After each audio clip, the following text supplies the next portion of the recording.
सकाळ झाली की बाल्कनीमध्ये निसर्गाचं छान दर्शन घेते, देवाच्या पाया पडते आणि मग कामालाच म्हणजे टिफिन बनवायला सुरुवात करते. अर्जुनचा एक टिफिन असतो आणि ह्यांचा एक टिफिन असतो. गरमीमध्ये थोडंसं पातळ भाज्या किंवा पातळ गोष्टी देण्याचा प्रयत्न करते, कारण गरमीमध्ये घास बसतो आणि जेवण नीट जात नाही, कोरडं कोरडं वाटतं.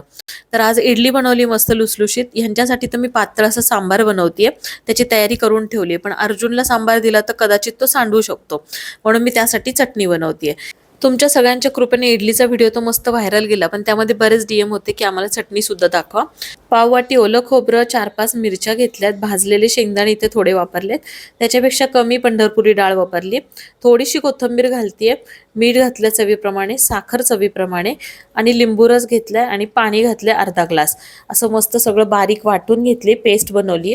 यावरती जिरं, मोहरी, कढीपत्ता, लाल मिरचीची फोडणी दिली आहे. चटणी अतिशय चविष्ट झाली होती. लुसलुशीत इडली तयार आहे आणि कमी वेळामध्ये 3 शिट्टीमध्ये सांबार कसा बनवायचा हा पण व्हिडिओ खूप छान आहे, नक्की चेक करा.